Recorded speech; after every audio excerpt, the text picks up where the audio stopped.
Bon, à toutes et tous. Cette session est enregistrée, elle sera disponible ensuite en replay sur notre chaîne YouTube. Je suis pour ma part Jean-Christophe de Tosia, je suis le DG de Descartes Développement et Innovation, qui est la structure d'information, de mise en relation au bénéfice de la Cité Descartes et de ses parties prenantes. Nous sommes un pôle d'excellence sur la ville durable qui est en train de devenir une technopole et on opère un incubateur et un Fab Lab. Parmi nos activités, on mène un certain nombre d'animations, dont des mini-conférences, des ateliers, etc. Et c'est avec un grand plaisir qu'aujourd'hui, je vais animer cette session dédiée traditionnellement, comme le veut la journée du 8 mars, aux droits des femmes. C'est la 6e édition cette année. Celle-ci a été préparée avec Yael Charby, qui est notre responsable de communication et que je remercie beaucoup pour tout le travail préparatoire qu'elle a fait avec les intervenantes. Je vais commencer par vous donner quelques éléments de contexte et puis dès après, on va enchaîner avec la table ronde et les témoignages d'aujourd'hui. Donc, comme d'habitude, journée de sensibilisation, c'est un petit peu l'occasion de faire un bilan sur la situation des femmes en fonction de différents sujets. On sait, par exemple, que les femmes sont moins nombreuses à créer des entreprises innovantes que les hommes. On a pu lire dans la presse récemment, et ça a été confirmé ces jours-ci, qu'elles sont en plus moins bien rémunérées, notamment par exemple dans les licornes. Je crois que l'article date d'hier ou avant-hier. On a néanmoins beaucoup de femmes sur la Cité Descartes, dans le monde de la recherche, en tant qu'enseignants-chercheurs, parmi nos parties prenantes avec lesquelles on collabore. Descartes Développement et Innovation, on a aussi à peu près la moitié de femmes en staff. C'est, comme je vous le disais tout à l'heure, la 6e fois que nous menons cette journée. On a essayé à chaque fois de prendre un axe différent. Donc, pour vous rappeler un petit peu ce qu'on avait fait par le passé, en 2017, on avait parlé des femmes composantes de l'excellence du cluster Descartes. En 2018, on était sur femmes, création et mathématiques. En 2019, sur les femmes entrepreneurs dans l'innovation. En 2020, les personnalités féminines de la nouvelle université Gustave Eiffel, qui est partenaires principaux sur la Cité Descartes. Et sur 2021, on était sur le leadership féminin. Cette année, on a pris comme thème les femmes et le management d'entreprises innovantes. Ça s'inscrit aussi dans une dynamique qui est aussi poussée par le gouvernement. Vous savez que la loi visant à accélérer l'égalité économique et professionnelle a été adoptée en fin d'année, avec notamment des mesures pour durcir l'index de mesures de la façon dont les femmes sont traitées en entreprise, et qui implique notamment pour des grands groupes la publication d'un certain nombre d'indicateurs qui sont centralisés auprès du ministère du Travail sur un site qui est disponible au public, et les entreprises qui seront en faute auront des mesures correctives à prendre. Nous avons aussi suivi les recommandations des années passées, c'est-à-dire qu'il n'y a pas que des femmes dans le panel, on a cette fois un homme aussi et moi-même en tant qu'animateur, et on va donc accueillir 5 participants et je vous propose qu'ils se présentent pour commencer. Sabrina, tu voulais bien commencer? Oui, merci beaucoup Jean-Christophe. Bonjour à toutes et à tous. Alors donc je suis Sabrina Albérac, je suis docteur en santé publique et sociologue du vieillissement et j'ai créé en 2018, suite aux résultats de ma thèse, une entreprise sociale donc qui fait partie du monde de l'économie sociale et solidaire qui s'appelle Arbitrium. Ça veut dire le libre arbitre en latin et c'est un laboratoire d'innovation sociale qui mêle à la fois les sciences sociales et les nouvelles technologies. Qui permet d'accompagner les EHPAD et les résidences autonomie, donc les lieux dédiés aux personnes âgées, dans la transformation de leur RSE plus éthique et plus sociale. Merci Sabrina. Maïté? Oui, bon, ben, bonjour à tous. D'abord, merci de m'avoir invité à cette journée. Je suis Maïté Gomez, je suis ingénieure de recherche et développement chez Icon Photonics. Et bon, comme vous pouvez le remarquer avec mon accent, je suis espagnol. Et donc, je travaille ici à Icon Photonics depuis décembre 2020. Icon, c'est une start-up qui a été créée en 2018. Elle est née à l'incubateur Descartes. Et aujourd'hui, elle est toujours à la maison des entreprises innovantes. Et en fait, elle est née à partir de plusieurs années de recherche à l'ESIE, qui fait aussi partie de la Cité Descartes. Et donc, nous travaillons sur les télécommunications, en particulier sur les communications optiques avec la fameuse fibre optique, qui commence à être de plus en plus dans nos maisons, appartements, travail, etc. Et donc, en quelques mots, nous proposons une technologie qui permet d'augmenter le couplage entre la fibre optique et les composants qui se trouvent à la fin de cette fibre. Donc, nous améliorons la performance de toute la communication, nous améliorons la puissance qui arrive aux composants, nous réduisons les pertes et donc ça s'est traduit en une solution qui permet de travailler avec des télécommunications à très, très haut débit. Voilà. Merci. Frédéric? Oui, bonjour, donc Frédéric Havard, donc je suis effectivement le seul homme avec Jean-Christophe à être présent sur le pont. Moi, je suis le directeur de l'innovation pour la région Paris-Île-de-France chez Orange France. Et j'ai la chance et le privilège d'animer et de gérer un programme d'incubation et d'accélération dédié aux femmes qu'on a lancé en 2018. Mais je vous en dirai un petit peu plus dans la suite de cette heure que nous allons passer ensemble. Et vous êtes accompagné de Marjorie qui témoignera, puisqu'elle participe au programme que vous venez de mentionner. Marjorie? Oui, bonjour. Marjorie Daniel, donc je suis cofondatrice d'une start-up qui s'appelle Volunteers for Sport. On travaille dans l'événementiel sportif et plus particulièrement sur la thématique des bénévoles dans le sport. Donc, on a une triple activité. La première, c'est d'accompagner les organisateurs sous la forme de conseils sur la gestion de leur programme bénévole ou de leur communauté de bénévoles. Nous commercialisons aussi un logiciel de gestion de programmes bénévoles pour les gros événements.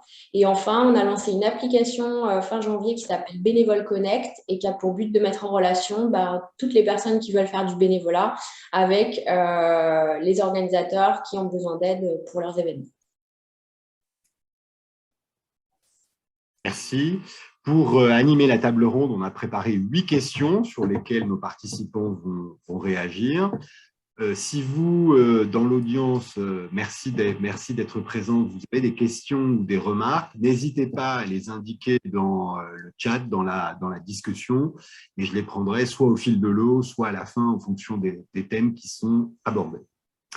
Je vous propose donc qu'on commence et, avec une première question qui est « Comment vous pourriez définir votre rôle de management ou d'encadrement en tant que femme ?» Sabrina? Oui, avec plaisir. Alors, je dirais qu'effectivement, je définirais mon management par un management qui est bienveillant. C'est-à-dire que je fais très attention, effectivement, à ce que tous les professionnels qui travaillent pour Arbitrium, donc c'est une petite équipe aujourd'hui, hein, on est 6 personnes, mais que toute l'équipe se sente bien. Ça a été un vrai travail de se positionner en tant que manager d'une équipe, étant donné que dans mes expériences précédentes, je n'avais pas eu ce statut ou ce rôle, en tout cas, à avoir, et que je travaillais plutôt dans le monde universitaire, avec en tout cas un management qui était plutôt vertical. Donc, en tout cas, chez Arbitrium, on a décidé vraiment d'avoir une politique de gouvernance qui soit vraiment horizontale, où on prend vraiment l'avis en compte de chacun. C'est vraiment une démocratie participative au sein de nos instances, où nous avons effectivement les salariés qui participent à toutes les prises de décision au niveau de la stratégie de l'entreprise. Et d'un autre côté, on a aussi d'autres instances où nous avons par exemple un comité scientifique qui nous aide aussi à prendre des décisions, mais plutôt sur le côté méthodologique de notre plateforme SaaS qu'on met en œuvre pour les EHPAD et les résidences autonomie. Donc, je dirais que ce management, il a été un petit peu compliqué à mettre en place au début. Et c'est pour ça que, justement, tout à l'heure, on parlait des programmes qui étaient destinés aux femmes. Moi, j'ai fait partie d'un programme qui s'appelle Les Audacieuses, qui est porté par un incubateur aussi qui s'appelle La Ruche, qui portait justement un programme destiné aux femmes entrepreneurs.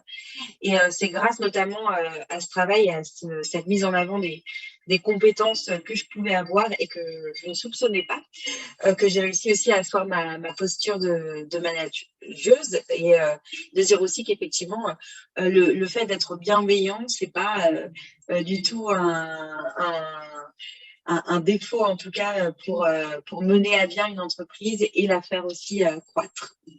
Donc, voilà, je dirais que c'est un équilibre, en tout cas, le management bienveillant, pour moi, c'est de trouver un équilibre vraiment entre la performance professionnelle et aussi l'équilibre personnel. Et ce que nous, on met en place chez Arbitrium, c'est le fait de vraiment prendre en considération les particularités de chacun. On a, par exemple, dans les 6 salariés, une grande majorité qui est déjà parent. Donc, le fait de pouvoir partir très tôt pour aller chercher ses enfants sans culpabiliser, par exemple, ça fait partie de la souplesse que nous, on a décidé de mettre en place aujourd'hui. Et puisque Arbitrium est aujourd'hui en croissance, on pense déjà à demain et au fait qu'effectivement, lorsque l'on grandira, cette politique, en tout cas en termes de ressources humaines et de management bienveillant, devra être renforcée. Donc, on essaye en tout cas de se projeter dedans pour justement que chacun puisse se sentir bien. Et voilà, et surtout peut-être juste un dernier mot sur cette bienveillance qui peut parfois être vue dans le monde extérieur de la tech comme une faiblesse, mais au contraire qui ne l'est pas, parce qu'elle permet aujourd'hui, en tout cas nous, on a pu prouver de conserver vraiment pendant une longue durée tous les professionnels qui se sentent bien au sein de l'entreprise. Marjorie, pardon, ou Maïté. Marjorie, c'est pas ceci. Bon, je suis d'accord avec Sabrina, il faut avoir une bonne balance entre la partie professionnelle et la partie personnelle. Bon, moi, je ne suis pas en charge de toute l'entreprise, comme c'est son cas. Mais pour moi, bon, je suis quand même encadrante de quelques étudiants chez Conphotonics. Et c'est vrai que pour moi, c'était pareil. Au début, je n'étais pas habituée à ce type de rôle. Je venais aussi de faire une thèse, donc j'avais eu de stagiaires, mais c'est vrai que c'était un nouveau défi à faire, nous, d'être manager encadrante, de monter en responsabilité. Et bon, aujourd'hui, je suis très heureuse, en fait, parce que en tant que femme, je vois que mon avis est en général tenu en compte comme mes collègues masculins.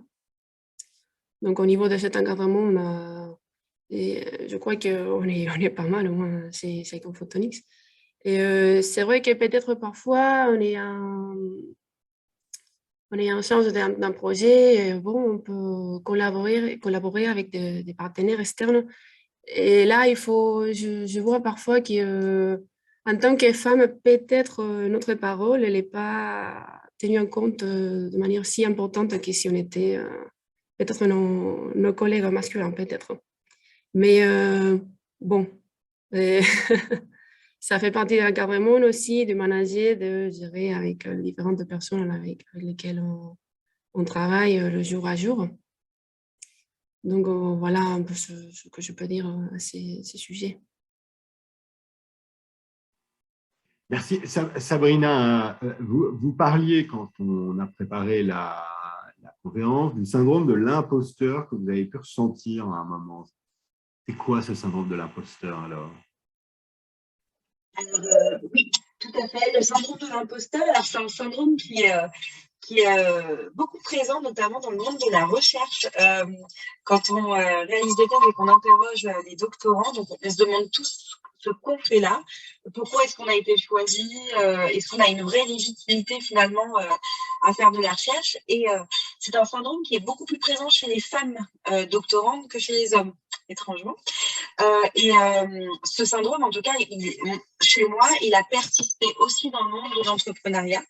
donc à se demander si vraiment la solution que je proposais était légitime, si moi-même j'étais légitime dans ma posture de directrice de la structure.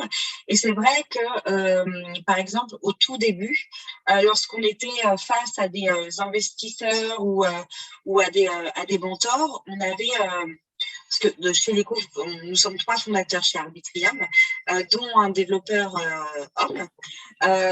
Et à chaque fois qu'on avait des questions, notamment sur le business, sur le modèle économique, on s'adressait toujours à lui. Et donc, je me suis à moi-même dit, bon, au début, ça doit être un peu la norme, etc.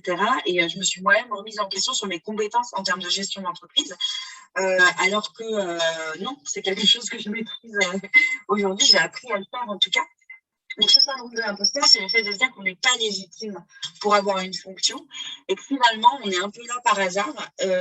Et si on réfléchit bien et que si je reviens en arrière sur mon parcours, non, je ne suis pas arrivée là par hasard. Ça a été un choix de s'intéresser au domaine de la gérontologie, un choix d'aller jusqu'en doctorat en santé publique et un choix de créer une entreprise en 2018 suite à aux résultats de ma thèse. Donc, voilà, c'est quelque chose en tout cas qui paralyse beaucoup et qui, je pense, empêche beaucoup de personnes d'entreprendre ou de prendre des risques à cause de cette problématique de légitimité. Alors justement, quelles opportunités, freins et défis peut-être vous rencontrez en tant que femme dans l'univers de l'innovation et notamment dans une petite structure? On va peut-être repasser la parole à Maïté. Oui, merci. Bon, je voulais ajouter à ce que Sabrina vient de dire que je suis complètement d'accord avec le syndrome de l'imposteur. Moi, je l'ai aussi vécu et moi, quand je parle avec mes amis, et c'est quelque chose qu'on vit tous, mais surtout toutes. Parfois, on se pose la question, est-ce que vraiment je suis capable de faire ça? On doute de nos compétences, de nos expériences. Et bien sûr, on l'est. Si on est là, c'est parce qu'on a fait des choix, on le mérite. Donc, je voulais juste ajouter, je suis complètement d'accord et je crois que c'est un problème. Et en fait, ça colle bien avec votre question, Jean-Christophe. C'est un peu les freins qu'on peut trouver.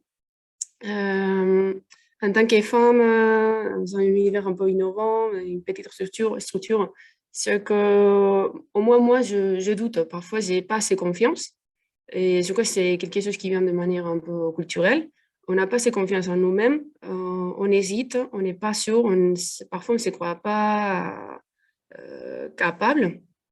Et donc, ça peut freiner des ambitions de monter en responsabilité, de prendre des décisions, etc.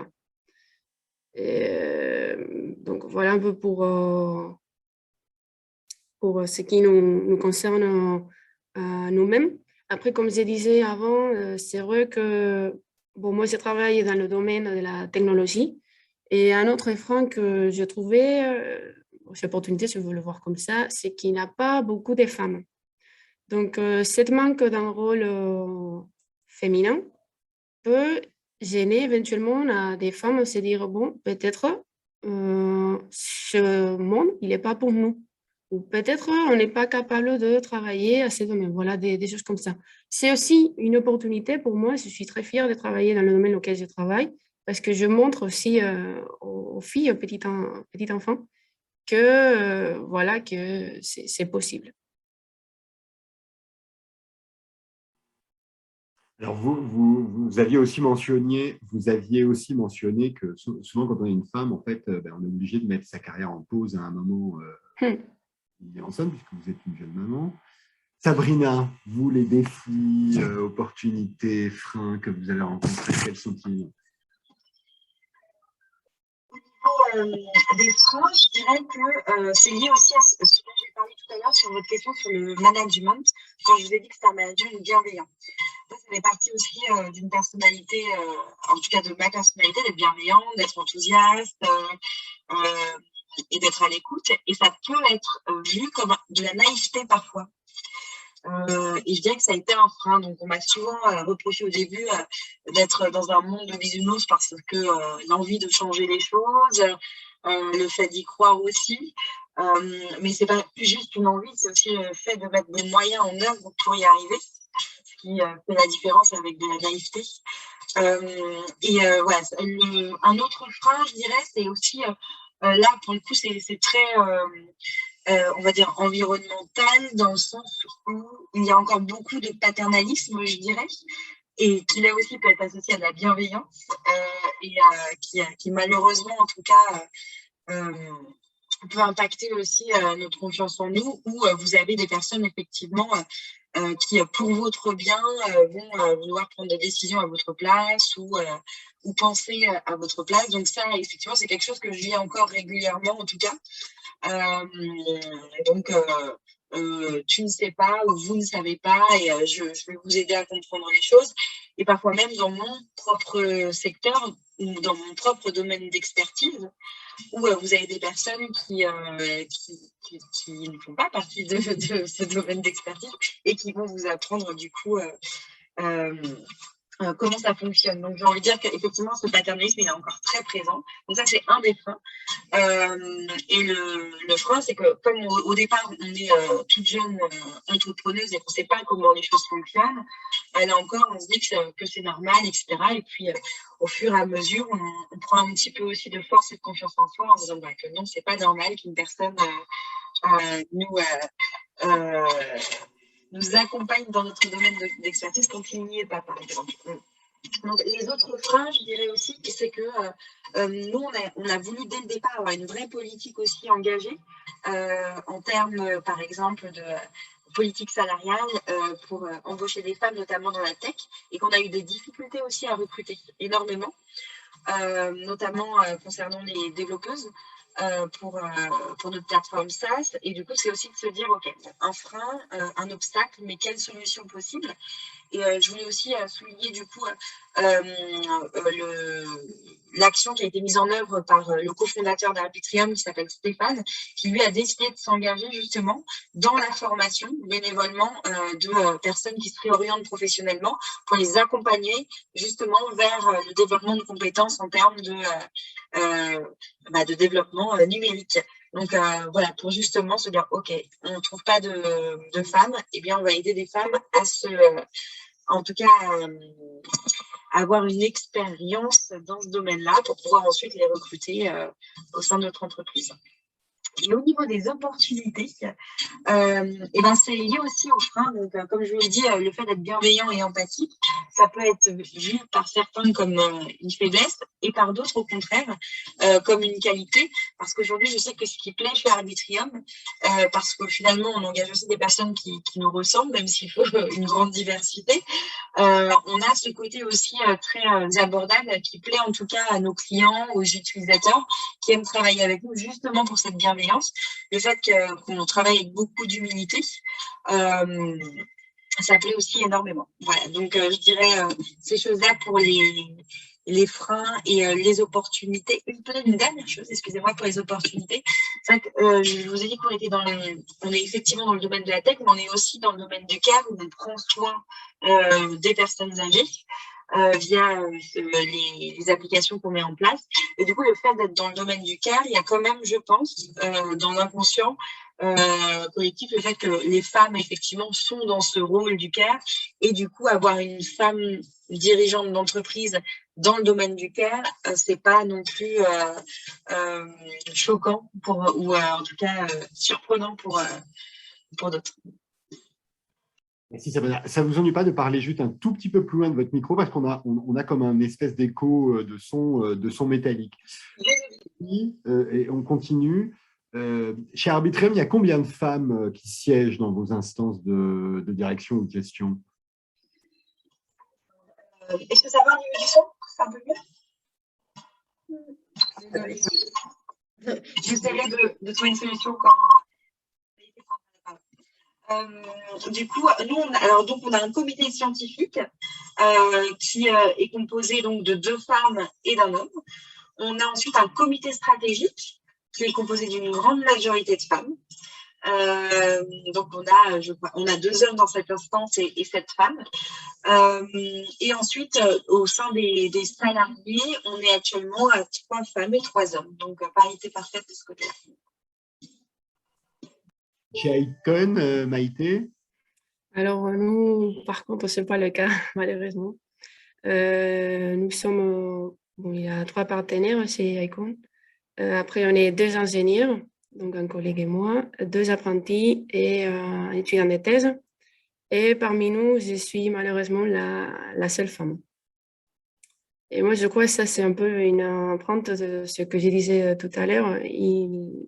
Il manque des filles qui vont étudier, qui vont travailler en technologie. Et ça, c'est lié pour moi. Il manque d'un rôle féminin pour elles.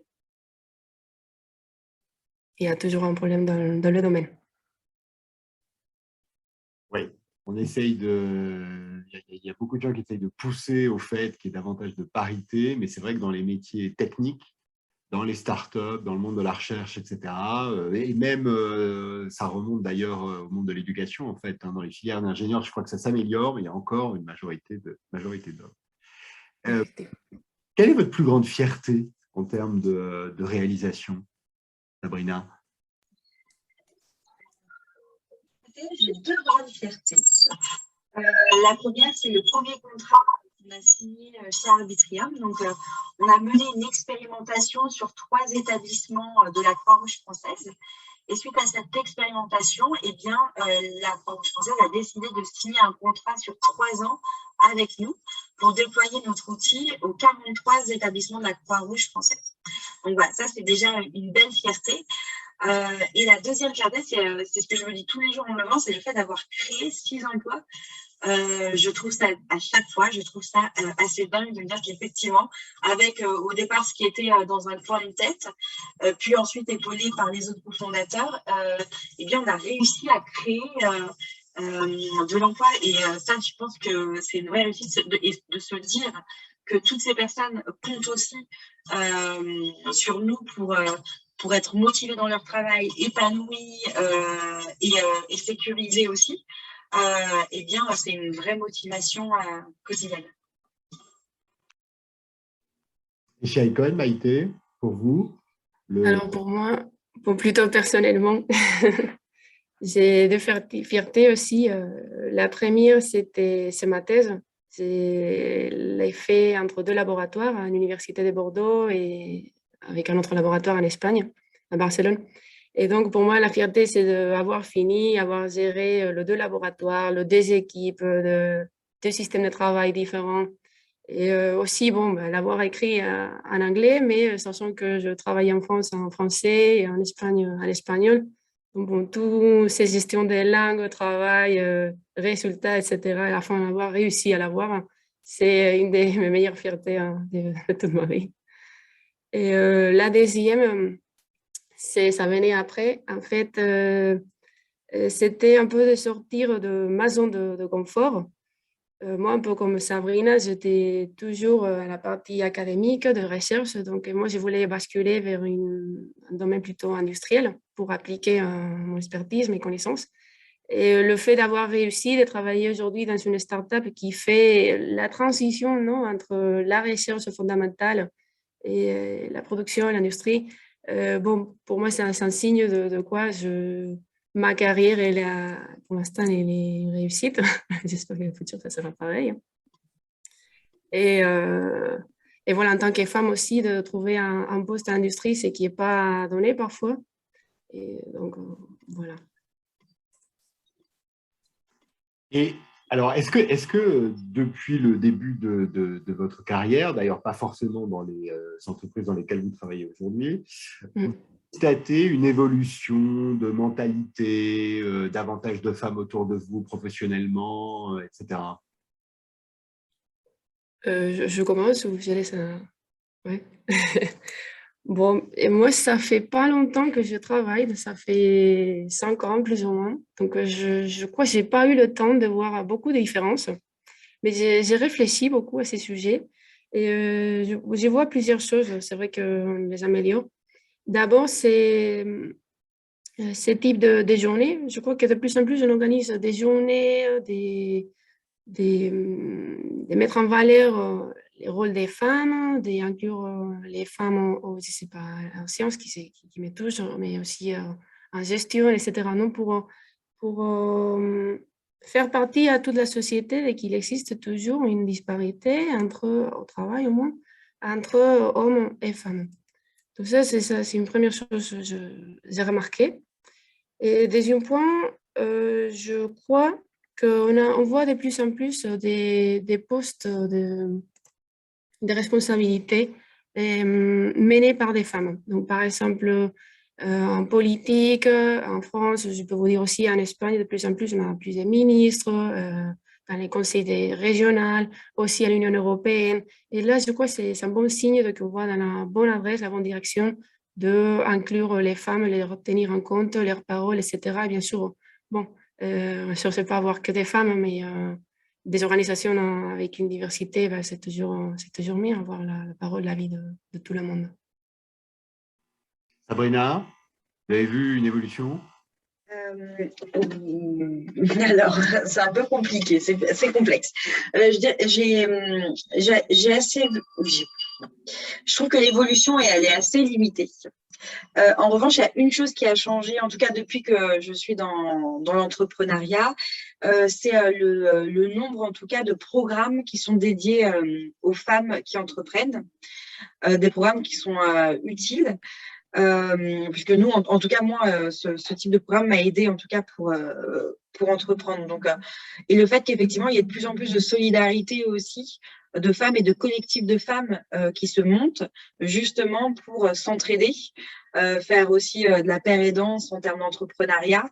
Et je sais qu'au début, quand j'avais des questions ou de vrais questionnements, en tout cas, sur le monde de l'entrepreneuriat, sur le paternalisme qu'il pouvait y avoir, par exemple, sur les difficultés, je ne savais pas à qui m'adresser. Aujourd'hui, je sais que je me suis constitué mon propre réseau aussi de femmes qui entreprennent dans mon entourage, avec lesquelles on s'entraide vraiment sur ces questions. Et aussi, du coup, je trouve qu'il y a un vrai changement dans le sens où il y avait peut-être une invisibilité, en tout cas des difficultés qu'on pouvait rencontrer en tant que femme entrepreneur. Et aujourd'hui, il n'y a plus en tout cas de difficultés pour en parler entre nous et pour mettre en tout cas ça sur la table et essayer de trouver des solutions ensemble. Donc, je dirais que c'est le fait que ce problème soit devenu une problématique en tout cas collective et plus individuelle. C'est ça la principale évolution. Pour les deux autres questions, je vais vous demander de faire des réponses courtes pour qu'on ait le temps de laisser parler Marjorie et Frédéric. Maïté, si c'était, quel conseil vous donneriez à une femme qui souhaite se lancer dans l'aventure entrepreneuriale? Alors, bon, comme on disait tout à l'heure, pareil, je crois que de ne pas douter, pas hésiter, d'y aller et d'essayer de ne pas avoir le syndrome de l'imposteur. Si elle est arrivée jusqu'à ce point, c'est parce que le mérite, elle sait le faire, et elle est tout à fait capable. Je crois que c'est ça un peu qui empêche aujourd'hui les femmes qui ont des idées, bon, Sabrina peut le dire mieux que moi, mais qui ont des idées, et parfois, je crois que tout, on hésite. Donc, sans peur d'y aller. Sabrina? Je dirais que c'est le fait de ne pas hésiter à prendre des risques et de faire fi du jugement des autres aussi. Parce qu'effectivement, on peut vite être... alors, je vais faire très court. Hein. Par exemple, quand on entreprend et qu'on est jeune maman, moi aussi, je connais ça depuis 10 mois, on peut aussi avoir des jugements. Donc, soit les clients peuvent avoir peur que le travail soit mal fait ou moins bien fait ou qu'il y ait moins d'investissement. Et de l'autre côté, si vous continuez à entreprendre jusqu'au bout et que vous ne prenez pas de pause, là aussi, vous êtes jugé des deux côtés. Donc, prendre des risques, aller jusqu'au bout de son idée et surtout ne pas faire attention aux jugements des autres. Et ça, je pense que ça s'applique à tous les entrepreneurs. Sinon, on resterait juste avec une idée dans la tête et on n'irait jamais, on ne foncerait jamais. Et si c'était à refaire votre parcours, allez, on va continuer avec Sabrina, qu'est-ce que vous feriez?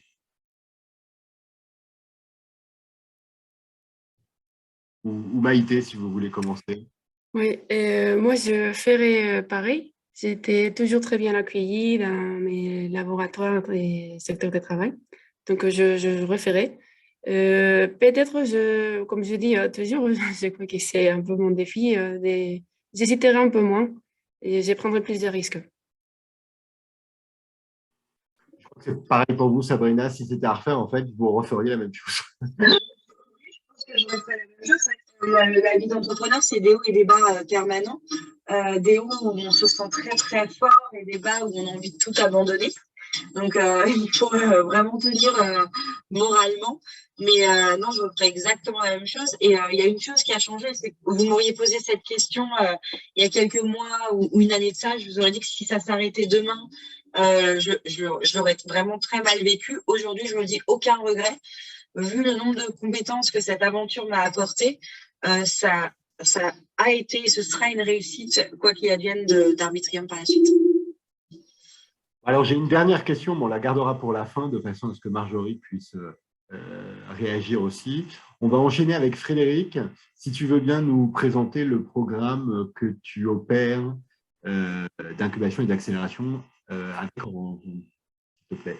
Okay, merci Jean-Christophe. Donc, voilà, donc chez Orange, on a décidé en 2018 de regarder de manière un peu plus soutenue et de manière attentive aussi les femmes qui se lancent dans l'entrepreneuriat. Donc, on a pris un engagement le jour de la journée de la femme, c'était en mars 2018.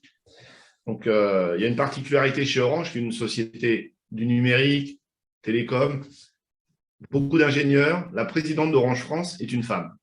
Et elle a pris l'engagement de soutenir 100 femmes sur le territoire national dans un programme d'incubation qu'elle qualifie de sur-mesure. Donc, du sur-mesure, c'est-à-dire qu'on ne va pas être dans une logique de processer l'ensemble des ingrédients nécessaires pour bâtir son entreprise. On va construire, Marjorie pourra en témoigner, on va construire un programme qui est sur-mesure pour répondre aux besoins de la femme entrepreneuse, aux besoins du moment. Si elle a besoin de travailler le business model et si elle a besoin qu'on travaille sur les levées de fonds, si elle a besoin qu'on travaille sur le pitch elevator, voilà, on va adapter en fonction je dirais, du besoin de la startup. Là, on fait un travail de mentor traditionnel, mais vraiment, on travaille sur un programme sur mesure qui est construit par la startup. Donc ça, on a mis ça en place depuis 2018. Donc, on a vu passer 300 startups créées par des femmes. Quand on regarde au bout de 3 ans, on regarde la pérennité des entreprises. Donc, on a des programmes d'accélération aussi chez Orange. Je dirais que la pérennité des entreprises sont créées par les femmes est beaucoup plus forte que celle créée par les hommes. Reste un point dur encore à traiter sur lequel on va travailler prochainement, c'est la partie levée de fonds, où là, effectivement, il y a des disparités. Là, il peut y avoir le syndrome de l'imposteur, comme disait Sabrina ou Maïté tout à l'heure. Effectivement, sur les levées de fonds, il y a quand même un petit décalage entre ce que lèvent les hommes et ce que lèvent les femmes. Mais bon, ça, nous, on a aussi un fonds d'investissement. On a un regard particulier sur les femmes. 2 ans après le programme Femmes Entrepreneuses, qui est un programme qui s'adresse à des niveaux de maturité plutôt en création, 12 à 18 mois de création de start-up. On a un programme d'accélération chez Orange qui existait depuis 2014, qui est très orienté technologique. Et on faisait un constat, c'est qu'on avait, on fait 2 appels à candidature par an. On avait 1 ou 2 candidatures de femmes. On s'est dit, ce n'est pas possible. Il y a des femmes qui sont dans les écoles d'ingénieurs, il y a des femmes qui travaillent, Maïté en a témoigné tout à l'heure, sur la fibre, sur la 5G, bref, sur tout un tas de sujets qui sont cœur de métier Orange. On a dit, d'accord, on va créer un programme dédié aux femmes. Donc, on a un programme d'accélération qui est dédié aux femmes, orienté cœur de métier digital et numérique Orange, qui s'appelle Women Start.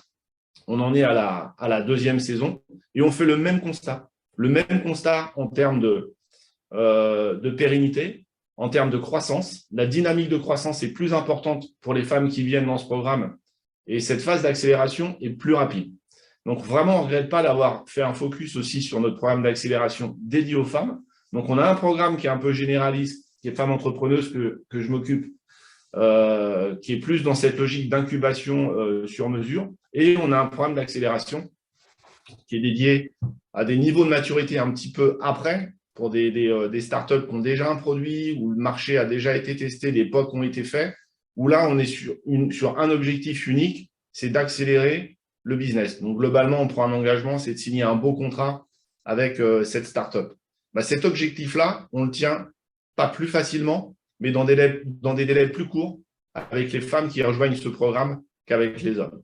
Voilà une petite parenthèse. Avant de laisser la main à Marjorie, avec qui j'ai j'ai travaillé pendant un an sur la saison 3. Dans le programme Femmes Entrepreneuses, il y a, comme je le disais, il y a des actions de mentorat, il y a des actions de coaching, on met à disposition des experts. Il y a ce que je qualifie de top-down. Ça apporte de la valeur à la femme. Par contre, moi, avec mon regard maintenant et mon retour d'expérience, elles s'apportent, le collectif s'apporte énormément entre elles. On a des petits groupes. Moi, j'ai géré l'Île-de-France. Marjorie était dans un groupe de 14 personnes. Elle s'est nourrie de ce qu'on pouvait lui dire et ce qu'Orange pouvait lui apporter. Par contre, elle s'est énormément nourrie de la tribu qu'on avait construit, du cursus Femmes Entrepreneuses. Voilà, donc, et ça, c'est un élément qu'on ne retrouve pas très sincèrement dans une population masculine. Ce soutien, cette entraide, cette complicité, cette amitié qui se crée et cette tribu qui naît et qui se nourrit entre elles parce que chaque femme a un petit peu plus d'avance que l'autre sur un des sujets et vice-versa. Et j'ai trouvé qu'il y avait une entraide qui était formidable et phénoménale. Et ça, c'est vrai depuis les 4 saisons qu'on anime. Donc ça, c'est quand même une force que vous avez par rapport aux hommes, en tout cas dans la gestion de ce que moi, j'ai pu voir. Et Marjorie, je te laisse la main. Donc nous, c'était une vraie fierté d'avoir Marjorie. Marjorie, elle est pas en proximité de notre cœur de métier Orange. Elle travaille sur un domaine qui répond à des vraies valeurs qu'Orange défend. Elle est aussi sur la partie sport, donc on est partenaire aussi des JO, donc forcément, il y a des croisements intelligents. Mais je te laisse la main, Marjorie, pour témoigner sur ce programme, puisque tu as vécu 10 mois un petit peu avec nous, puis dans cette tribu de femmes qu'on a construite. Oui, merci Frédéric. Effectivement, j'ai eu la chance d'être sélectionnée dans ce programme en 2019. Alors, il me reste quand même une petite frustration, c'est que c'était l'année du Covid, donc j'ai l'impression et j'ai le sentiment qu'on aurait pu vivre des choses encore plus grandes tous ensemble. Pour autant, ce que disait Fred est très vrai, c'est-à-dire que moi, j'ai eu la chance de passer aussi chez Willa auparavant et cet univers féminin clairement ultra bienveillant et n'a pas d'ego. Donc, il y a des vrais partages. Moi, je me suis j'ai toujours posé mes questions en toute transparence. On m'a toujours répondu de façon sincère, sans essayer de me piéger ou de me faire tomber ou quoi que ce soit. Donc, c'est vrai que c'est toujours hyper positif et je pense qu'effectivement, c'est un gros point différenciant par rapport à des communautés qui sont un peu plus masculines. D'ailleurs, je me souviens un jour d'avoir répondu aussi à un appel à l'aide d'une femme qui m'a dit « Oh là là, mais qu'est-ce que t'es sympa, j'avais jamais connu ça. » Et donc, vraiment, là, il y a un gros bénéfice. Sur le programme Orange, effectivement, il y a beaucoup d'intérêt à ce programme et sans le faire rougir, pour moi, le gros intérêt, c'était vraiment les échanges avec Fred. Cette partie mentoring individualisé était vraiment super parce qu'il y a beaucoup de programmes effectivement féminins, comme on disait tout à l'heure, mais il y a aussi beaucoup de programmes du coup, qui sont généraux.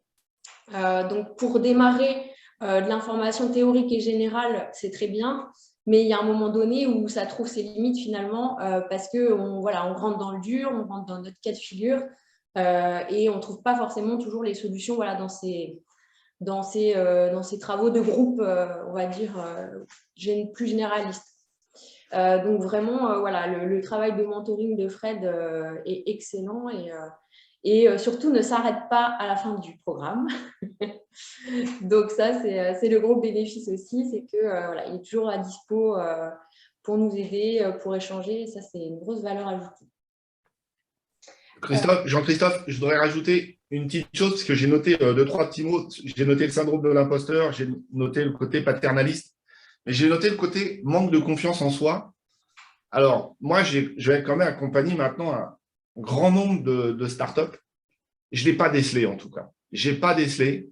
Donc, il y a peut-être il y a de l'intelligence là-bas pour ne pas laisser transpirer ce genre de choses, mais je n'ai jamais décelé ce manque de confiance. Donc, ça, je pense que c'est viscéralement attaché à vous. Vous ne le faites pas transpirer. C'est important peut-être de le faire, mais je l'ai pas constaté ça. En tout cas, je ne le vois pas, ce manque de confiance. Et vous allez de l'avant. Enfin, moi, je trouve qu'il y a une énergie qui est phénoménale, qui est formidable dans vos démarches. Et du coup, vous m'avez pointé du doigt ce manque de confiance. Je vais être beaucoup plus vigilant pour voir si je peux détecter des manques de confiance chez les femmes qui viennent de rejoindre la future saison.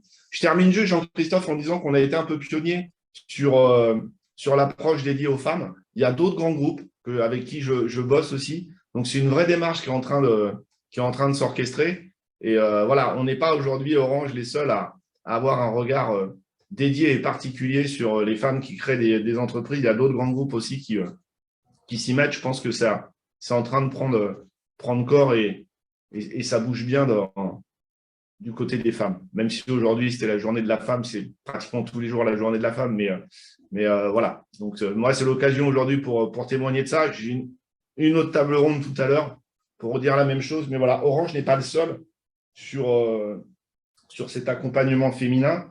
Et il y a des petits réseaux de sociétés qui nous ressemblent, enfin de grands groupes comme nous, où on échange beaucoup.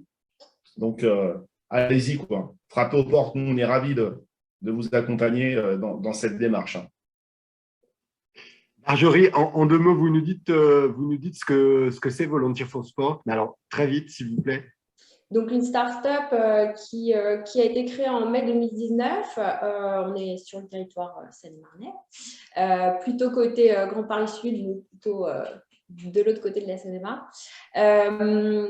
En fait, la création, elle est partie de l'expérience de mon associé Thibaut, qui a voulu se reconvertir dans le sport. Pour se faire son réseau, a voulu passer par le bénévolat sportif, qui est un excellent moyen d'entrer dans les événements et d'aller rencontrer les gens. Il avait beaucoup de temps libre, puisqu'à ce moment-là, il était au chômage, et pour autant, il ne trouvait pas de mission.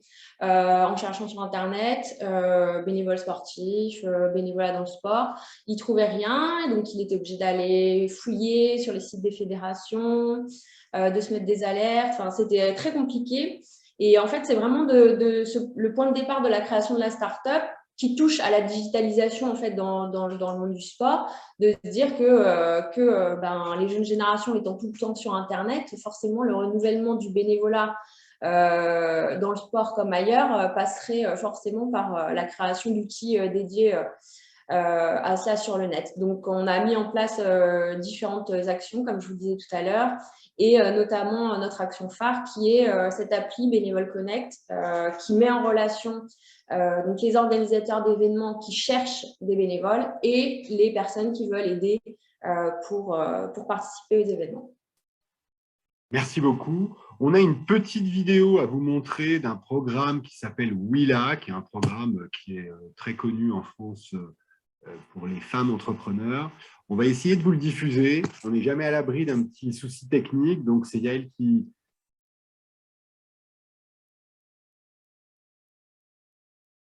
Hello à tous et à toutes, on est Nicolas et Amélie, on est chargés de programme chez Willa, donc c'est-à-dire qu'on s'occupe de programmes d'accompagnement pour les femmes entrepreneurs. On les aide tout au long de leur parcours entrepreneurial et de leur aventure sur les premiers pas. Donc on est un incubateur early stage, j'en reparlerai juste après. Mais donc on aide les femmes à trouver leur marché, trouver leurs premiers clients et lancer leur boîte. Willa, c'est une association loi 1901, mais aussi un incubateur. Donc on prend pas du tout part dans les startups qu'on accompagne. C'est vraiment de l'accompagnement pur. Et on accompagne uniquement des femmes fondatrices ou cofondatrices.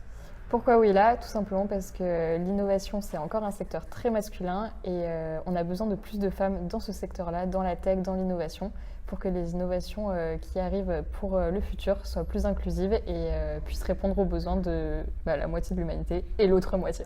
Donc nous, on a vraiment cette mission d'accélérer la mixité dans l'innovation, permettre à toutes les femmes qui veulent entreprendre de se sentir la possibilité de lancer leur entreprise et de se sentir les capacités, débloquer un peu tous les biais qu'il peut y avoir face à l'entrepreneuriat, face à l'innovation, face à la tech en général. Nos programmes d'accompagnement, ils sont divisés en 3 phases différentes qui sont l'émergence, l'accélération et la croissance. L'émergence, c'est quand on a une idée, qu'on se dit je pourrais faire ça pour changer un peu de parcours professionnel, ne plus être salarié, j'aimerais bien monter ma boîte, mais on ne sait pas trop comment s'y prendre, on n'a pas vraiment les codes de l'entrepreneuriat, on ne sait pas non plus qu'est-ce que c'est qu'un business plan, un business model, ça nous paraît très flou tout ça, et on n'a pas non plus encore de posture vraiment très affirmée sur l'entrepreneuriat, etc. Donc sur la phase d'émergence, nous on propose des bootcamps, donc c'est des programmes très courts de 3 jours à 3 semaines, où on va aider à booster cette posture d'entrepreneur, mais également donner les premiers codes de l'entrepreneuriat. Pour nos programmes d'accélération, c'est des programmes de 4 à 6 mois. Dans ce programme de 4 à 6 mois, on va aller challenger un peu toutes les briques qui sont typiques d'une startup. Donc, il va y avoir des briques de financement, de communication, de marketing, juridique. Toutes ces choses-là, en fait, elles vont être challengées pendant ces 4 à 6 mois. Et l'objectif, ça va être de construire un peu votre projet, d'aller trouver vos premiers clients. Donc, commencer à avoir vos premières tractions, vos premiers revenus, et du coup, pérenniser votre startup. Et la dernière phase de notre accompagnement, donc c'est la phase de croissance. C'est le moment où, en fait, on a déjà ses premiers clients, on a trouvé son business model, et c'est le moment où on va avoir des enjeux de recrutement, parce qu'on a besoin de grossir son équipe, on a besoin de faire du développement commercial, notamment. Et ça va être un moment où c'est particulièrement important d'être accompagné, notamment sur des rendez-vous individuels, des permanences avec des experts, pour pouvoir pérenniser son entreprise. Pour conclure, j'espère qu'on vous aura donné envie de candidater à l'un de nos programmes d'accompagnement. Pour ça, vous pouvez tout simplement vous rendre sur notre site. Et si jamais vous ne voulez pas postuler, j'espère qu'on vous aura quand même convaincu d'entreprendre au-delà de Willa.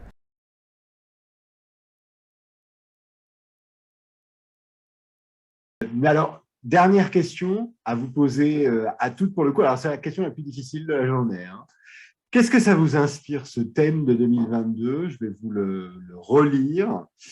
L'égalité aujourd'hui pour un avenir durable, donc en reconnaissance de la contribution des femmes et des filles du monde entier qui mènent l'offensive quant à l'adaptation et la réponse au changement climatique et à leur atténuation, en faveur de la construction d'un avenir durable pour toutes les personnes. Allez, Sabrina, vous lancez. Alors, heureusement que Yael nous a préparé cette question en amont parce qu'elle est jeune. J'avais pris quand même quelques minutes pour y réfléchir. Et effectivement, les femmes participent à un monde plus durable. Quand on en a discuté avec Yael, moi, ce qui est sorti, c'est qu'effectivement, j'avais jamais vu le genre, ou mon genre en tout cas, comme une chose qui pourrait m'handicaper ou en tout cas me limiter. Je n'ai jamais vécu comme ça. Quand je suis arrivée dans le monde de l'entrepreneuriat, là, j'ai vu qu'effectivement, le genre était en tout cas un facteur distinctif des autres entrepreneurs. Ce que je peux dire, c'est qu'aujourd'hui, en tout cas, il y a une chose, moi, qui m'a radicalement changé aussi dans ma position. On en a parlé tout à l'heure du fait d'être devenue maman et du maman d'une petite fille. Et du coup, je sais que cette égalité, en tout cas, cet accès, en tout cas, au choix, au fait de pouvoir faire des choix et les meilleurs choix pour soi, c'est ma contribution en tant qu'entrepreneur. Je veux que demain, ma fille ne soit jamais limitée dans ses choix, qu'elle ne s'auto-censure pas à cause de son genre. Pour ça, en tout cas, j'essaierai de faire le maximum à travers notamment mon entreprise, mais pas seulement, pour que chaque femme se sente compétente et valorisée dans ses compétences. Donc, je dirais qu'effectivement, c'est un sujet qui est hyper important. Et je voudrais juste mettre l'accent aussi sur le fait que parfois, on peut aussi s'auto-censurer nous-mêmes dans nos choix, dans nos décisions. Et je pense que ça fait partie de l'éducation aussi qu'on devrait avoir le plus tôt possible. On a de l'éducation civique, on pourrait avoir aussi de l'éducation de genre pour que chacun puisse conscientiser sa possibilité de réussir dans le domaine qu'il choisit, sans limitation aucune. Merci beaucoup. Maïté? Bon, moi, par rapport au rôle de la femme contre le changement climatique, j'ai beaucoup pensé à ça, j'ai beaucoup réfléchi aussi. Et ma première pensée, c'était pour Greta Thunberg. J'imagine que vous la connaissez tous.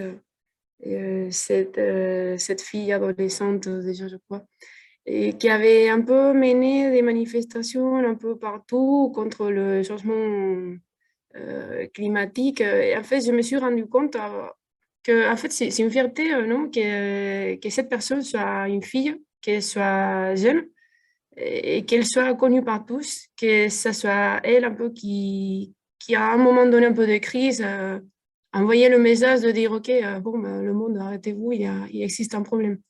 Comme quoi, je reviens sur la question de que tous les avis, toutes les opinions sont importantes et il ne faut pas laisser la moitié de la population à part pour un sujet qui nous concerne à tous.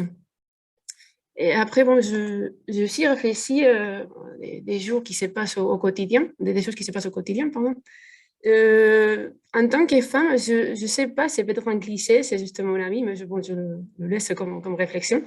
Je crois, j'ai remarqué que les femmes prennent un peu plus d'initiatives contre le réchauffement climatique, qui prennent un peu plus d'initiatives avec des actions un peu plus écologiques. Donc, par exemple, la prise de transport en commun au lieu de la voiture individuelle. Je trouve qu'il y a plus de femmes, par exemple, dans le bus. Est-ce que c'est lié à quelque chose de culturel? Est-ce que c'est vraiment parce que nous, on pense un peu plus, parce qu'on a cette mentalité culturelle aussi? Je ne sais pas, juste une réflexion un peu pour tout ce que je partage. Marjorie, est-ce que vous auriez un commentaire sur cette question difficile? Alors moi, je n'ai pas pu la préparer malheureusement, donc je vais vous... Pour moi, effectivement, cette problématique, elle est globale, elle est sociétale et elle n'a pas de genre. Donc effectivement, je pense que tout le monde et toutes les contributions sont bonnes à prendre. Après, je trouve qu'on évolue quand même de façon assez intelligente, même si ce n'est pas forcément à rapidité qu'on voudrait sur ce sujet-là. Et moi aussi, je suis maman de 2 enfants, un garçon et une fille, qui sont à l'école tous les deux. Et il y a déjà une sensibilisation énorme que je vois qui est faite dans les écoles sur la gestion des déchets, je me fais moi disputer par ma fille parfois parce que je ne fais pas les bonnes actions. Donc, elle a déjà une conscience et ça, moi, je sais très bien qu'à mon époque, on ne l'avait pas du tout. Donc, il y a vraiment des messages qui passent à cette génération-là. Donc, ça avance.